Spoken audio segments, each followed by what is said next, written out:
요한복음 13장 1절에서 11절입니다. 유월절 전에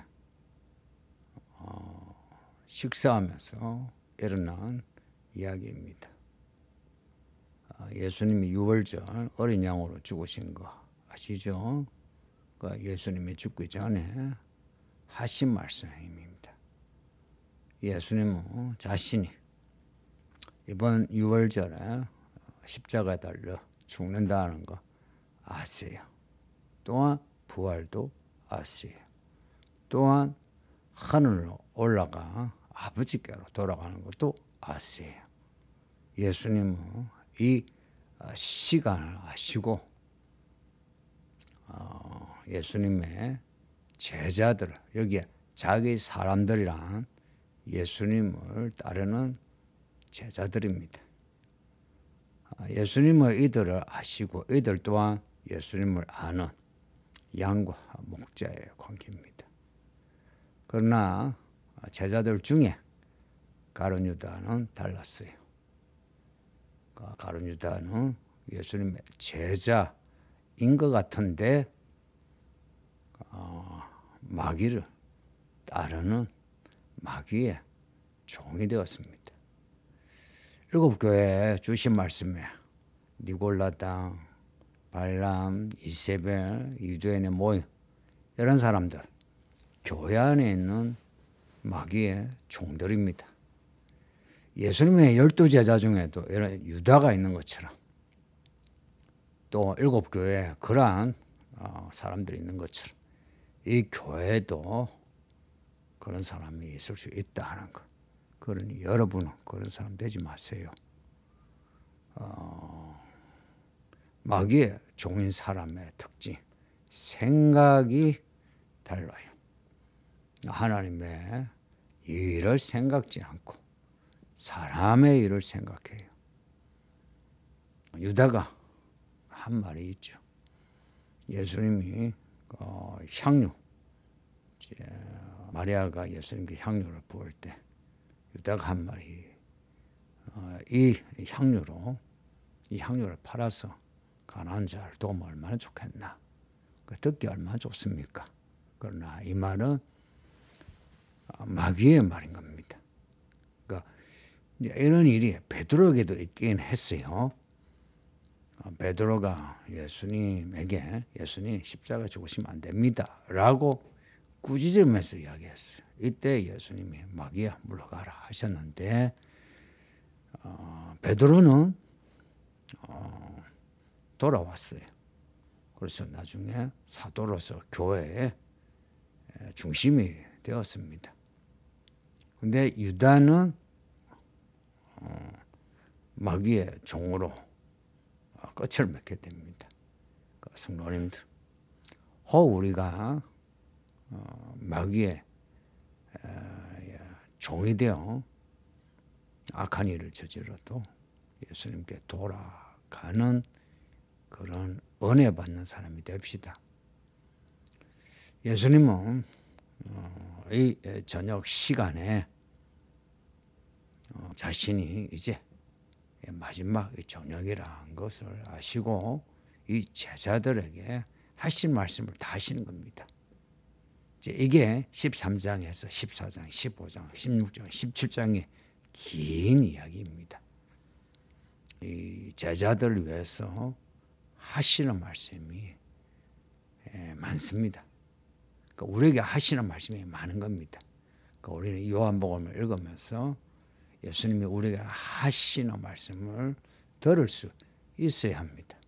3절에 보면 저녁을 먹는 중에 아버지께서 모든 것을 자기 손에 맡기신 것, 또 자기가 하나님께로 오셨다가 하나님께로 돌아가신다는 거 아시고 하나님의 경륜을 아시고 앞에 1절과 내용이 반복이 되죠.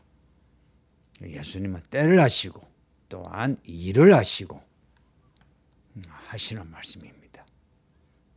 요한복음에서 이 타이밍 이야기 반복된다는 거 잊지 마세요. 예수님은 때를 아시고 일을 하셨다.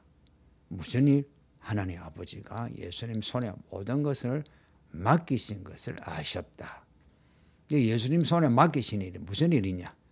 이 땅에 권세를 가지고 돈을 가지고 호강을 하는 그런 일이 아니고 십자가 죽음을 짊어지고 가는 일입니다.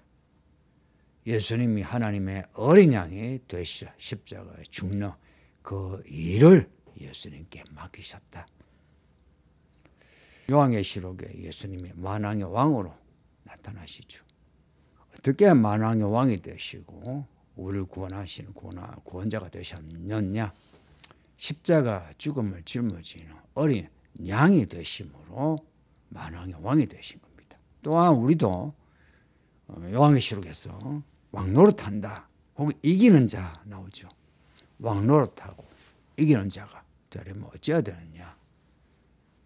예수님처럼 십자가를 짊어질 때에야 왕노릇합니다.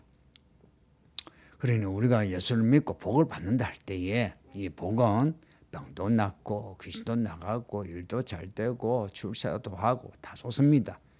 그런데 그 모든 그 좋은 일들은 예수님을 따라 죽어 그리고 부활하여 왕노릇하는 일입니다.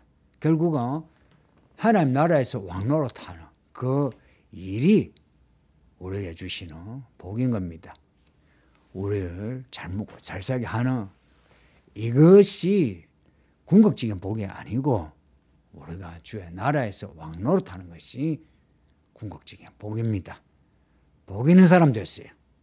그럼 성도들이 뭐 일이 잘 안 되면 하나님이 나한테 해주시는 게 뭐가 있냐? 뭐 기도해도 안 된다, 뭐 된다, 불평하는데 참 철이 없죠. 그 불평하는 마음은 연민과 동정을 가질 수 있는데 그런 믿음이 안타깝다 이야기입니다. 성도님들, 우리 믿음 있는 자가 됩시다. 믿음 있는 자는 예수님의 말씀을 이해하는 겁니다. 감동하고 따라가는 겁니다. 4절에 보면 예수님이 이제 자신의 죽음을 앞두고 이제 하신 일이 겉옷을 벗고 수건을 가졌다가 허리에 두르시고 이제 뒤에 예수님이 제자들의 발을 씻기시는데 발을 씻겨주기 위해서 옷을 벗고 수건을 가졌다가 허리에 두르는 겁니다.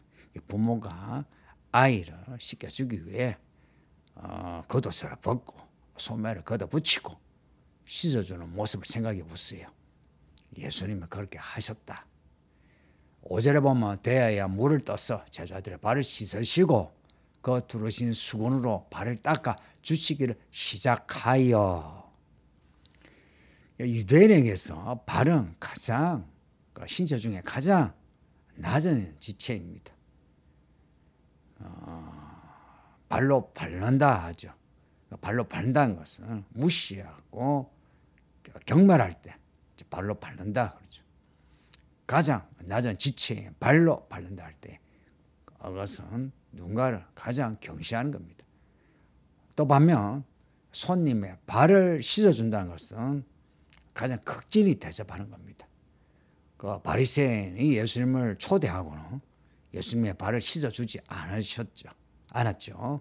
그때 한 여자가 와서 향유를 부어 예수님의 발을 씻어줬어요. 예수님 하신 말씀이 너는 내게 발 씻은 물도 주지 않았는데 이 여자는 향유를 부었다라고 하신 말씀이 있어요. 근데 예수님은 이제는 스스로 자신을 낮추어 제자들의 발을 씻어주시는 겁니다. 이제 이 일을 겪는 제자들은 좀 놀라죠. 6절에 베드로의 반응이 나옵니다. 주여, 주께서 내 발을 씻으십니까? 어떻게 내 발을 씻어주십니까? 하는 거죠. 이거는 뭐 나쁜 마음이 아니라 어떻게 내가 감히 예수님이 내 발을 씻어주는 걸 내가 가만히 있을 수 있느냐 하는 겁니다. 이런 베드로에게 예수님이 하신 말씀이 내가 지금 하는 것을 너는 거절하지 말라. 지금은 이 일이 무슨 일인지 알지 못하나 이후에는 알 거다 합니다. 이 말씀은 지금 이 발 씻어주는 이 일이 무슨 의미인지 지금은 모르나 나중에는 알게 된다는 겁니다. 예수님의 이 말씀에 베드로는 아직 무슨 말씀인지 아직 이해하지 못하고 아닙니다. 내 발을 절대 씻지 못하십니다. 라고 거절합니다. 예수님 하신 말씀이 이제 구체적으로 말씀하는 거예요. 내가 너를 씻어주지 않으면 너와 나는 아무 상관이 없다 합니다. 그러니까 예수님의 발을 씻어줘야 예수님과 베드로는 상관이 있다는 겁니다. 이 말씀도 또한 어렵죠. 여기 상관이 있다 할 때 이 상관이란 말은 몫이란 말입니다. 분깃이란 말이에요. 돌아온 탕자 이야기에 탕자가 그 아버지에게 때를 쓰면서 아버지 제사 중에 내게 주실 몫을 떼주세요라고 할 때 그 몫입니다. 그러니까 예수님이 발을 씻어 줄 때에야 예수님의 몫을 받을 수 있다 이야기입니다. 예수님의 몫이 뭐겠어요? 예수님이 하나님 나라에서 만왕의 왕이시죠. 그래서 우리가 예수님의 몫을 받는다는 것은 예수님의 그 나라에서 왕노릇하는 겁니다. 왕노릇하는 겁니다. 요한계시록에 7교회 그 이기는 자에게 주시는 상, 이걸 받는다는 겁니다.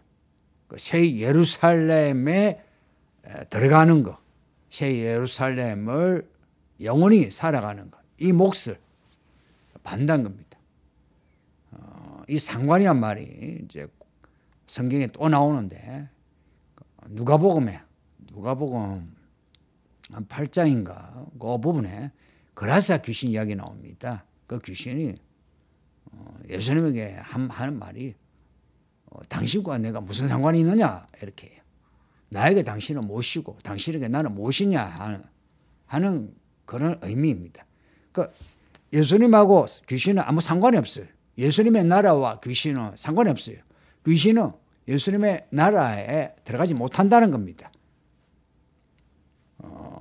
이제 그거하고 상관이란 말은 같지만 사실은 이제 그 헬라어 단어는 상관이 없어요. 그러나 그 의미는 연결이 됩니다. 성도님들은 예수님과 상관이 있는 사람이 됐어요. 예수님의 몫을 받을 수 있는 교회를 이야기하면서 그리스도가 머리고 우리는 그리스도의 지체가 된다고 그러죠. 그 그리스도의 지체가 된다는 것은 그리스도의 몫을 받는 사람이 된다는 겁니다. 예수님의 발을 씻어주는 사람이라야 예수님과 상관이 있다 하는 겁니다. 9절에 보면 베드로가 이제 이 말씀을 듣고는 주여 내 발뿐 아니라 손과 머리도 씻어주소서 내 몸을 다 씻어주세요 라고 합니다.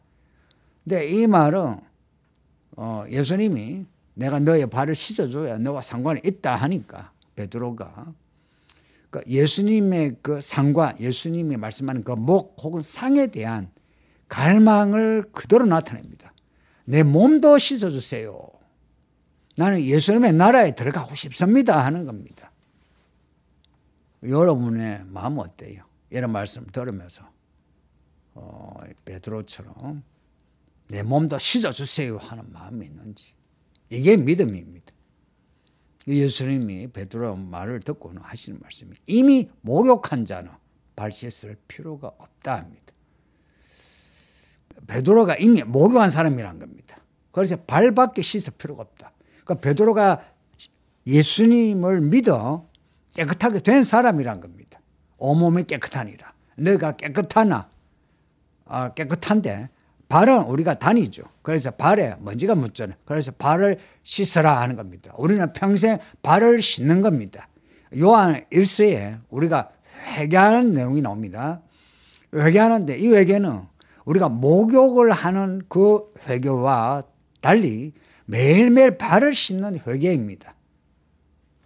우리는 매일매일 발을 씻는, 발을 씻어야 예수님과 상관이 있습니다. 그런데 예수님이 하실 말씀이 온몸이 깨끗하나 베드로 너는 깨끗하나 그러나 너희 중에 다는 그렇게 깨끗하지 않다. 이거는 가룟 유다를 두고 하신 말씀입니다. 다는 깨끗하지 않다. 이는 예수님을 팔자 가룟 유다를 두고 하신 말씀입니다. 예수님은 유다를 아신 겁니다. 아심에도 유다와 함께 하시는 겁니다. 유다는 몸이 깨끗해져야 하는데 스스로 거절한 겁니다. 베드로와 유다의 차이를 아셔야 합니다. 베드로도 하나님의 일을 생각지 않고 사람의 일을 생각하고, 유다도 또한 하나님의 일을 생각하지 않고 사람의 일을 생각하여 마귀의 말을 하고 마귀의 일을 하지만, 베드로는 온몸이 깨끗하고 발이 더러운, 그러나 유다는 온몸이 더러운 사람입니다. 여러분은 온몸이 깨끗하나 발은 더러워 발만 씻는 사람이 되었어요. 말하자면 온 마음으로 예수를 믿고 매일매일 회개하는 사람이 되어야 하는 겁니다. 약해서 악해지기도 하지만 악하기 때문에 넘어지는 사람이 있습니다. 그러니까 우리는 비록 믿음은 약하지만 악해지지는 마세요. 그래서 매일매일 발을 씻어 온전한 믿음이 되는 겁니다. 서울기는 교회 성도들은 이기는 교회라는 이름처럼 마귀의 이 모든 미혹을 이기고 온몸이 깨끗하며 발도 깨끗하여 마지막 때 주의 종들 되세요. 아버지 하나님 감사합니다. 주의 말씀을 읽고 들었으니 우리 모든 성도들이 온몸이 깨끗한 새 사람 되게 하시고 매일매일 발을 씻는 깨끗한 사람이 되게 하사 다들 이 마지막 때 주의 종들이 되게 하소서. 예수님의 이름으로 기도하옵나이다. 아멘.